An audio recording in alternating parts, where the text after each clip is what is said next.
বয়স কোনোদিনই লুকিয়ে রাখেন না অভিনেত্রী স্বস্তিকা মুখোপাধ্যায়। বিনা মেকআপে ছবি দেন। প্রেক্লস, বলিরেখা, ঢাকা নিয়েও কোনো চিন্তা নেই তার মাঝে। সম্প্রতি এরকমই বেশ কয়েকটি নো মেকআপ লুকে ছবি শেয়ার করেছিলেন অভিনেত্রী। সামাজিক মাধ্যমে শেয়ার করা সেই ছবির কমেন্ট বক্সই এখন চর্চায়। হবে নাই বা কেন? সেখানেই স্বস্তিকার বয়স নিয়ে কটাক্ষ হতেই পাল্টা উত্তর দিয়েছেন তিনি।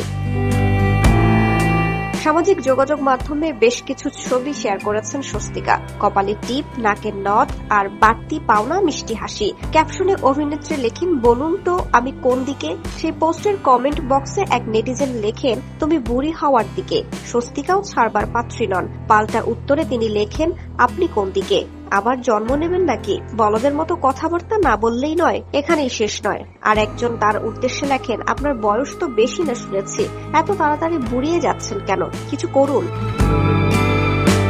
তারও উত্তর দিয়েছেন স্বস্তিকা। তিনি লিখেছেন, আমার ইচ্ছে, বুড়ি হতে চাই। স্বস্তিকার ভক্ত সংখ্যা নেহাত কম নয়। তারকা হয়েও বিনা মেকআপে বারংবার তার এই ক্যামেরার সামনে আসার সাহসকে কুর্নিশ জানিয়েছেন অনেকেই। দিন কয়েক আগেই কলকাতা শহরে অনুষ্ঠিত এক পুরস্কার বিতরণী অনুষ্ঠানে সেরা সহ অভিনেত্রীর মনোনয়ন পেয়েছিলেন স্বস্তিকা। যদিও সেরার শিরোপা তার মাথায় ওঠেনি। তা নিয়ে আফসোস তো নয়, বরং এক পোস্ট করেছিলেন নায়িকা, যেখানে তিনি লিখেছেন, তনিকা জিতেছে বলে আমি বেশি খুশি। আমি জিতলে হয়তো এতটা আনন্দ হতো না। চলচ্চিত্র সিনেমাতে ওর অভিনয় সারা জীবন মনে রাখার মতো। মেয়ে, তুমি এগিয়ে যাও। অন্যের সাফল্যে আনন্দিত হওয়া মুখের কথা নয়। স্বস্তিকা পেরেছেন, তাই সেক্ষেত্রেও মিলেছে বাহবা।